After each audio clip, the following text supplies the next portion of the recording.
Hello ನಮಸ್ತೆ, ನಾನು ನಿಮ್ಮ Akshita. Welcome to family logs. ಇವತ್ತು ಮತ್ತೆ ಒಂದು ಆರುಷಿದ್ದು ಫುಡ್ ರೂಟೀನ್ ಬಗ್ಗೆ ವಿಡಿಯೋ ಮಾಡ್ತಾ ಇದ್ದೇನೆ. ಲಾಸ್ಟ್ ವಿಡಿಯೋದಲ್ಲಿ ಕೇಳಿದ್ರು, ಅಂದರೆ ಆರುಷ್ಗೆ ನೀವು ಹಾಲು ಕೊಡೋದಿಲ್ವಾ ಅಂತ ಹೇಳಿ. ನಾನು ಈ ಥರ ಒಂದು ಸ್ವಲ್ಪ ಕೊಡ್ತೇನೆ ಕೆಲವೊಂದು ದಿನ ಅಪರೂಪಕ್ಕೆ, ಅಂದರೆ ಕಂಪಲ್ಸರಿ ಏನೂ ಇಲ್ಲ. ದಿನಾಲೂ ಕೊಡೋದಕ್ಕೆ ಪ್ರಯತ್ನ ಪಡ್ತೇನೆ. ಅವನಿಗೆ ಇಷ್ಟ ಇದ್ದರೆ ಕುಡಿತಾನೆ, ಇಲ್ಲದಿದ್ದರೆ ಇಲ್ಲ. ಆದರೆ ತುಂಬ ಕೇಳಬೇಕಾಗ್ತದೆ. ಅವನಿಗೆ ಇಂಟ್ರೆಸ್ಟ್ ಇದ್ದರೆ ಕುಡಿತಾನೆ, ಇಲ್ಲದಿದ್ದರೆ ಇಲ್ಲ, ಸ್ಕಿಪ್ ಮಾಡ್ತಾನೆ.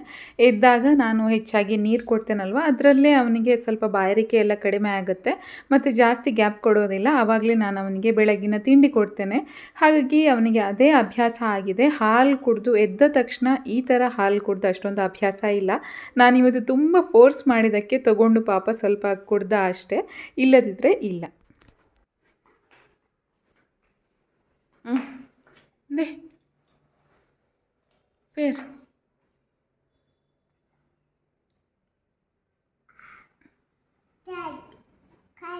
ಕರ್ಡ್ ಹತ್ತೊಂದು ಪೇರು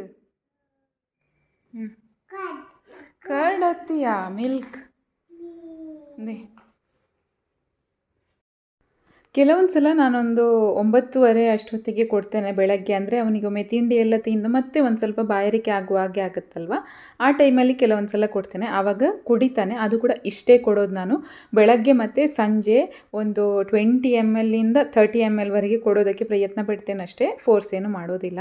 ಬೆಳಗ್ಗಿನ ಬ್ರೇಕ್ಫಾಸ್ಟ್ ರೆಡಿ ಮಾಡ್ತಾ ಇದ್ದೇನೆ. ಅವನಿಗೆ ಸ್ವಲ್ಪ ತುಪ್ಪ ತೊಗೊಂಡು ಅದಕ್ಕೆ ಸ್ವಲ್ಪ ಉದ್ದಿನಬೇಳೆ, ಜೀರಿಗೆ, ಸಾಸಿವೆ ಮತ್ತು ಕರಿಬೇವಿನ ಸೊಪ್ಪನ್ನು ಹಾಕಿ ಒಂದು ಒಗ್ಗರಣೆ ರೆಡಿ ಮಾಡ್ಕೊಳ್ತಾ ಇದ್ದೇನೆ. ಅದಾದಮೇಲೆ ಸ್ವಲ್ಪ ಈರುಳ್ಳಿ ಕೂಡ ಹಾಕ್ಕೊಂಡಿದ್ದೇನೆ. ಇವತ್ತು ನಾನು ಪೋಹ ಮಾಡ್ತಾ ಇದ್ದೇನೆ ಅವನಿಗೆ. ನಮಗೆ ಪೋಹ ಮಾಡಿದ್ರೂ ಅವನಿಗೆ ಸಪ್ರೇಟಾಗಿ ಮಾಡೋದಕ್ಕೆ ಪ್ರಯತ್ನ ಪಡ್ತೇನೆ. ಯಾಕಂದರೆ ನಮಗೆ ಸ್ವಲ್ಪ ಮಸಾಲೆ ಎಲ್ಲ ಜಾಸ್ತಿ ಹಾಕ್ತೇನಲ್ವ, ಅವನಿಗೆ ಅಷ್ಟೊಂದು ಮಸಾಲೆ ಹಾಕೋದು ನನಗೆ ಕೂಡ ಇಷ್ಟ ಆಗೋದಿಲ್ಲ, ಅವನಿಗೆ ಕೂಡ ತಿನ್ನೋದಕ್ಕೆ ಇಷ್ಟ ಆಗೋದಿಲ್ಲ ಅಲ್ವ. ಅದಕ್ಕೋಸ್ಕರ ನಾನು ಸಪ್ರೇಟಾಗಿ ಮಾಡ್ತೇನೆ. ಒಂದು ಸ್ವಲ್ಪ ಹಸಿಮೆಣಸಿನ್ಕಾಯಿ ಕಟ್ ಮಾಡಿ ಹಾಕಿದ್ದೇನೆ. ಹಸಿಮೆಣಸಿನ್ಕಾಯಿ ಹಾಕುವಾಗ ಕಂಪಲ್ಸರಿ ಅದರದ್ದು ಬೀಜಗಳನ್ನೆಲ್ಲ ತೆಗೆದು ನಾನು ಹಾಕ್ತೇನೆ. ಒಗ್ಗರಣೆಗೆ ಹಾಕಿರುವಂತಹ ಉದ್ದಿನಬೇಳೆ ಎಲ್ಲ ತಿನ್ನುವಾಗ ಅವನಿಗೆ ಈ ಒಂದು ಹಸಿಮೆಣಸಿನ್ಕಾಯಿಯ ಬೀಜ ಸಿಕ್ಕಿದರೆ ಖಾರ ಆಗುತ್ತಲ್ವ, ಅದಕ್ಕೋಸ್ಕರ ಅದನ್ನು ಕಂಪ್ಲೀಟಾಗಿ ತೆಗಿತೇನೆ. ಮತ್ತು ರುಚಿಗೆ ಬೇಕಾದಷ್ಟು ಉಪ್ಪನ್ನು ಹಾಕ್ಕೊಂಡಿದ್ದೇನೆ. ಒಂದು ಸ್ವಲ್ಪ ಆಲೂಗಡ್ಡೆಯನ್ನು ಬೇಯಿಸ್ಕೊಂಡು ಇಟ್ಕೊಂಡಿದ್ದೆ, ಅದನ್ನು ಇಲ್ಲಿ ಹಾಕ್ತಾ ಇದ್ದೇನೆ. ಈ ಥರ ಪೋಹ ಎಲ್ಲ ಮಾಡುವಾಗ ನಮಗೆ ಏನು ಸಾಧ್ಯ ವೆಜಿಟೇಬಲ್ ಹಾಕೋದಕ್ಕೆ ಅದನ್ನು ಹಾಕಿದರೆ ಚೆನ್ನಾಗಿರ್ತದೆ, ಹೆಲ್ದಿಯಾಗಿ ಕೂಡ ಇರುತ್ತೆ. ಮತ್ತು ಸ್ವಲ್ಪ ಅರಿಶಿನ ಹಾಕಿ ಚೆನ್ನಾಗಿ ಮಿಕ್ಸ್ ಮಾಡ್ಕೊಳ್ತಾ ಇದ್ದಾನೆ.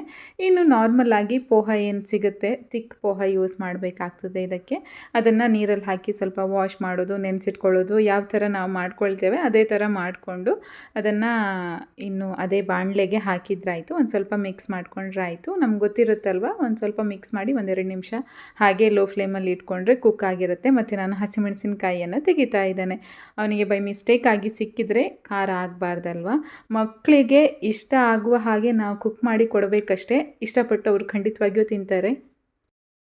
ಇನ್ನು ಇದಕ್ಕೊಂದು ಸ್ವಲ್ಪ ಕೊತ್ತಂಬರಿ ಸೊಪ್ಪನ್ನು ಕಟ್ ಮಾಡಿ ಹಾಕಿದ್ರಾಯಿತು. ಪೋಹ ರೆಡಿಯಾಗಿದೆ. ಬೇಬಿ ವರ್ಷನ್ ಅಂತ ಹೇಳಬಹುದು. ನಾರ್ಮಲಾಗಿ ನಮಗೆ ಮಾಡೋದಾದರೆ ನಾವು ಸ್ವಲ್ಪ ಲಿಂಬೆ ರಸ ಹಾಕ್ತೇವೆ, ಕೆಲವೊಬ್ಬರು ಸಕ್ಕರೆ ಹಾಕ್ತಾರೆ. ಅದನ್ನೆಲ್ಲ ನಾನು ಯಾವುದನ್ನು ಹಾಕೋದಿಲ್ಲ. ಹುಳಿಗೆ ನಾನು ಸ್ವಲ್ಪ ಏನು ಟೊಮ್ಯಾಟೊ ಯೂಸ್ ಮಾಡಿದ್ದೆ, ಅದೇ ಸಾಲ್ತದೆ.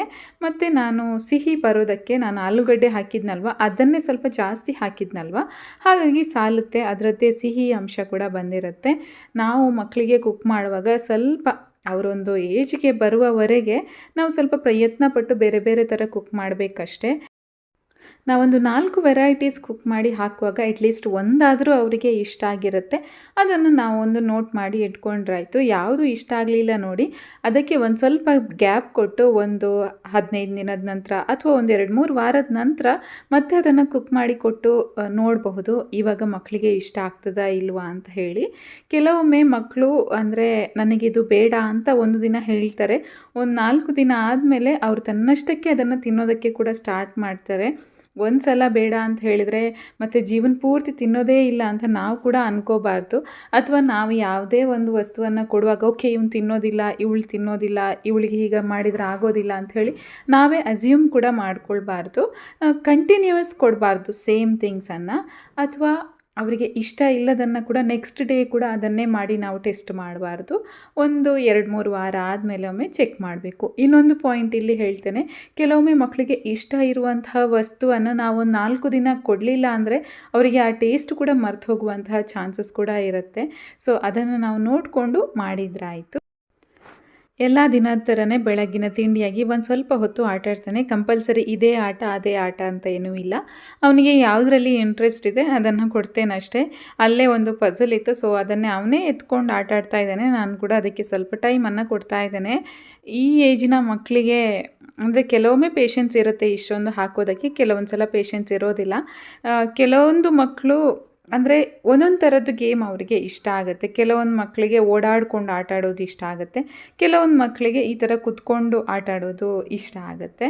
ನಮ್ಮ ಆರುಷ್ಗೆ ಅಂದರೆ ಇಂಥದ್ದೆಲ್ಲ ಥಿಂಗ್ಸ್ ನಾವೇ ಮೊದಲಿಂದನೂ ಅಭ್ಯಾಸ ಮಾಡಿದ್ರಿಂದನೂ ಏನೋ ಗೊತ್ತಿಲ್ಲ, ಒಂದು ಸ್ವಲ್ಪ ಆದರೂ ಆಟ ಆಡ್ತಾನೆ. ನಮಗೆ ಕೂಡ ಖುಷಿ ಆಗುತ್ತೆ. ಕೆಲವೊಂದು ಸಲ ಈ ಥರ ಒಂದು 5-6 ಕಾಯಿನ್ ಹಾಕ್ತಾನೆ, ನಮಗೆ ಸರ್ಪ್ರೈಸ್ ಆಗುತ್ತೆ. ಅವನು ಹಾಕಿದ್ದ ಅಲ್ವಾ ಅಂತ ಹೇಳಿ ಯೋಚನೆ ಮಾಡಬೇಕಾಗ್ತದೆ.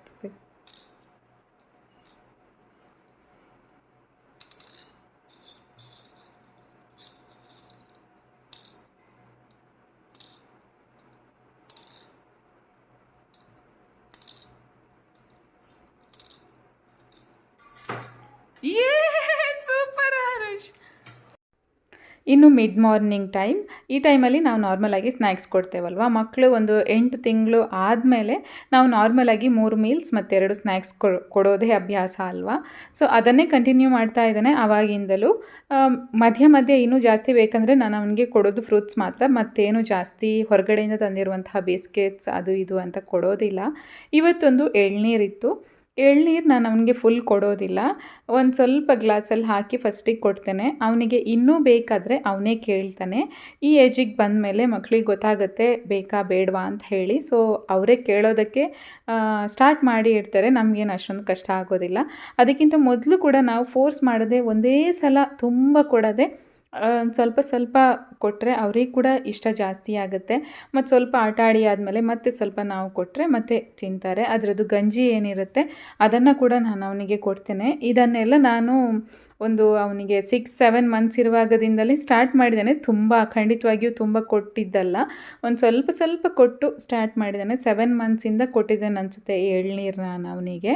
ಇನ್ನು ಮಧ್ಯಾಹ್ನದ್ದು ಊಟ ರೆಡಿ ಮಾಡ್ತಾ ಇದ್ದೇನೆ. ಸ್ವಲ್ಪ ಎಣ್ಣೆ ತಗೊಂಡು ಅದಕ್ಕೆ ಶುಂಠಿ ಮತ್ತು ಬೆಳ್ಳುಳ್ಳಿಯನ್ನು ಸಣ್ಣದಾಗಿ ಕಟ್ ಮಾಡಿ ಒಂದು ಸ್ವಲ್ಪ ಹೊತ್ತು ಫ್ರೈ ಮಾಡಿಕೊಂಡೆ. ಅದಾದಮೇಲೆ ಒಂದು ಸ್ವಲ್ಪ ಈರುಳ್ಳಿಯನ್ನು ಕಟ್ ಮಾಡಿ ಹಾಕ್ಕೊಂಡಿದ್ದೇನೆ. ಇವತ್ತು ವೆಜಿಟೇಬಲ್ ಫ್ರೈಡ್ ರೈಸ್ ಅಂತ ಹೇಳಬಹುದು, ಅದನ್ನು ಪ್ರಿಪೇರ್ ಮಾಡ್ತಾ ಇದ್ದೇನೆ ಆರುಷ್ಗೆ.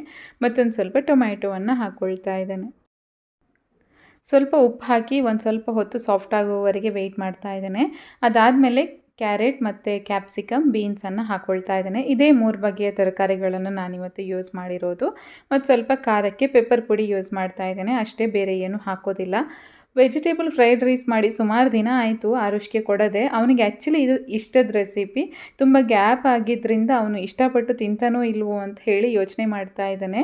ಸ್ವಲ್ಪ ಕುಕ್ ಆಗೋದಕ್ಕೆ ಚೆನ್ನಾಗಿರುತ್ತಂತ ಹೇಳಿ ತುಪ್ಪ ಹಾಕ್ಕೊಂಡಿದ್ದೇನೆ. ಫಸ್ಟಿಗೆ ಕೂಡ ಹಾಕಬಹುದು, ಒಗ್ಗರಣೆಗೆ ಸ್ವಲ್ಪ ಜಾಸ್ತಿ ಬೇಕಾದರೆ ಹಾಕ್ಕೊಳ್ಬಹುದು. ಆದರೆ ನಾನು ಆವಾಗ ಕೊಕೊನಟ್ ಆಯಿಲ್ ಯೂಸ್ ಮಾಡಿದ್ದು, ಇವಾಗ ತುಪ್ಪ ಹಾಕಿದ್ದೇನೆ. ಇದಾದಮೇಲೆ ಆವಾಗಲೇ ಹೇಳಿದಾಗೆ ಒಂದು ಸ್ವಲ್ಪ ಪೆಪ್ಪರ್ ಅಷ್ಟೇ, ಮಸಾಲ ಬೇರೆ ಏನು ಹಾಕೋದಿಲ್ಲ ಮಸಾಲ ನಾನು ಇದಕ್ಕೆ.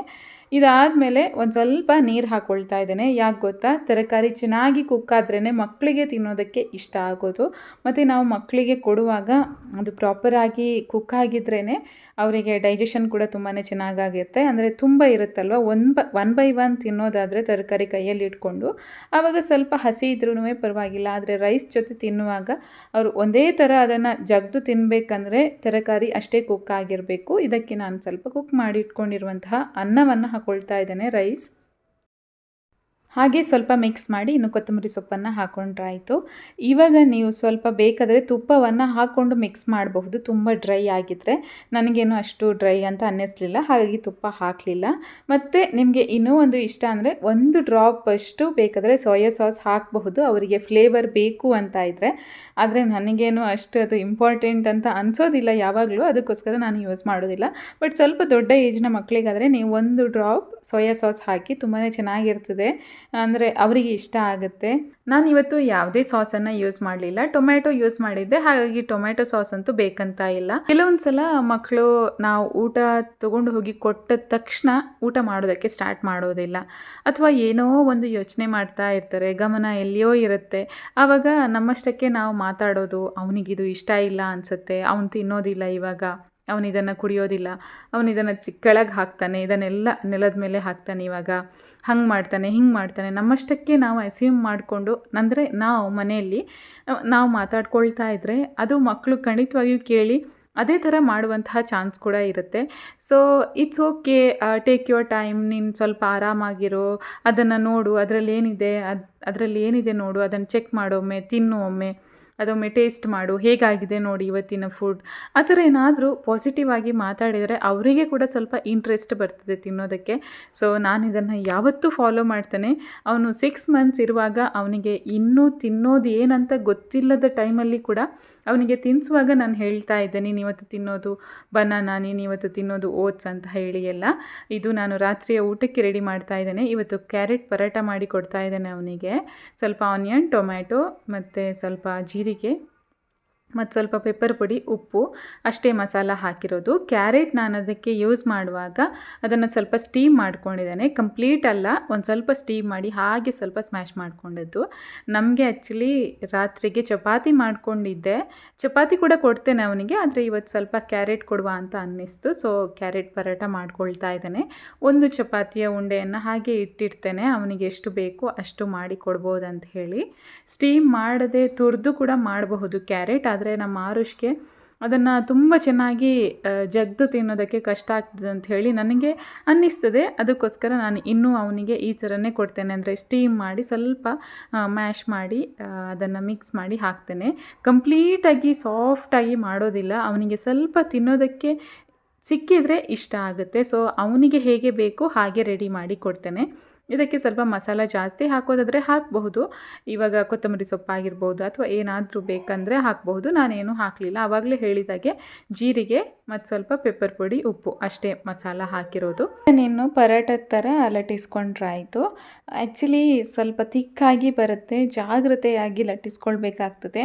ನಾನು ಆನಿಯನ್ ಕೂಡ ಅಂದರೆ ಹಾಕಿದ್ದೇನೆ, ಹಾಗೆ ಕ್ಯಾರೆಟ್ ಕೂಡ ಸ್ವಲ್ಪ ದೊಡ್ಡ ದೊಡ್ಡ ಪೀಸಸ್ ಥರ ಇರುತ್ತೆ, ಹಾಗಾಗಿ ಇನ್ನೂ ಸ್ವಲ್ಪ ಜಾಸ್ತಿ ಕೇರ್ಫುಲ್ ಆಗಿರಬೇಕಾಗ್ತದೆ. ಮತ್ತು ಹಿಟ್ಟನ್ನು ನಾನು ತುಂಬ ಮೆದುವಾಗಿ ಇಟ್ಕೊಂಡಿದ್ದೆ, ಆರುಷ್ಗೆ ಸ್ವಲ್ಪ ಮೆದುವಾಗಿದ್ರೇ ಚೆನ್ನಾಗಿರ್ತದೆ ಅಲ್ವಾ. ಮತ್ತು ಮಸಾಲ ಸ್ವಲ್ಪ ಜಾಸ್ತಿ, ಅಂದರೆ ಮಸಾಲ ಅಂದರೆ ಅದರೊಳಗೆ ಹಾಕಿರುವಂತಹ ಥಿಂಗ್ಸ್ ಏನಿದೆ, ಕ್ಯಾರೆಟ್ ಮತ್ತು ಆನಿಯನ್, ಅದು ಸ್ವಲ್ಪ ಜಾಸ್ತಿ ಇದೆ, ಹಾಗಾಗಿ ಈ ಥರ ಬರುತ್ತೆ. ನಿಜ ಹೇಳಬೇಕಂದ್ರೆ ನಾವು ಹೇಗೆ ಅಭ್ಯಾಸ ಮಾಡಿರ್ತೇವೆ ಅದೇ ಥರ ಮಕ್ಕಳು ಇಷ್ಟಪಡ್ತಾರೆ ತಿನ್ನೋದಕ್ಕೆ. ಯಾವುದೇ ಒಂದು ಫುಡ್ ಆಗಿರಬಹುದು, ಯಾವುದೇ ಒಂದು ವಸ್ತು ಆಗಿರಬಹುದು, ನಾವು ಖಾರ ಕೊಡೋದು ಅಭ್ಯಾಸ ಮಾಡಿದರೆ ಅವರು ಖಾರ ತಿನ್ನೋದು ಕೂಡ ಅಂದರೆ ಅವರಿಗೆ ಅಭ್ಯಾಸ ಆಗಿರುತ್ತೆ. ನಮ್ಮ ಆರುಷ್ಗೆ ಅಷ್ಟೊಂದು ಖಾರ ತಿಂದು ಅಭ್ಯಾಸ ಇಲ್ಲ, ನಾನೇ ಕೊಡಲಿಲ್ಲ ಆ್ಯಕ್ಚುಲಿ. ನಿಮ್ಗೆ ಗೊತ್ತಿರಬಹುದು, 1 ವರ್ಷದವರೆಗೆ ನಾನು ಅವನಿಗೆ ಉಪ್ಪು ಖಾರ ಅದು ಏನೂ ಜಾಸ್ತಿ ಹಾಕಲಿಲ್ಲ. ಖಾರ ಒಂದು ಸ್ವಲ್ಪ ಪೆಪ್ಪರ್ ಪುಡಿ ಹಾಕೋದು ಸ್ಟಾರ್ಟ್ ಮಾಡಿದ್ದೆ ಒಂದು 11 ತಿಂಗಳ ನಂತರ, ಆದರೆ ಉಪ್ಪು ಮತ್ತು ಸಕ್ಕರೆ ಹಾಕಲೇ ಇಲ್ಲ. ಸಕ್ಕರೆ ಇವಾಗಲೂ ನಾನು ಅವನಿಗೆ ಯೂಸ್ ಮಾಡೋದಿಲ್ಲ. ಉಪ್ಪು ಅಪರೂಪಕ್ಕೆ ಒಂದೊಂದು ಸಲ ಉದ್ದಿನ ದೋಸೆಗೆಲ್ಲ ಹಾಕ್ತಿದ್ದೆ, ಒಂದು 11 ತಿಂಗಳಾದಮೇಲೆ ಒಂದು ಚಿಟಕಿ ಅಂತ ಹೇಳ್ಬಹುದು ಅಷ್ಟೇ ಹಾಕ್ತಿದ್ದೆ, ಮತ್ತು ಏನು ಜಾಸ್ತಿ ಹಾಕ್ತಾ ಇರಲಿಲ್ಲ. ಇವಾಗಲೂ ಅಷ್ಟೇ ಸ್ವಲ್ಪ ಜಾಗ್ರತೆ ಮಾಡಿನೇ ಅಲ್ಪ ಸ್ವಲ್ಪ ಅಂದರೆ ಲಿಮಿಟಲ್ಲಿಟ್ಟು ಹಾಕ್ತೇನೆ. ಊಟ ಆದಮೇಲೆ ಮತ್ತು ಸ್ವಲ್ಪ ಫ್ರೂಟ್ ಬೇಕು ಅಂತ ಕೇಳಿದ, ಆ್ಯಪಲ್ ಬೇಕು ಅಂತ ಕೇಳಿದ ಇವತ್ತು, ಸೊ ಆ್ಯಪಲ್ ಕಟ್ ಮಾಡಿ ಕೊಡ್ತಾ ಇದ್ದೇನೆ.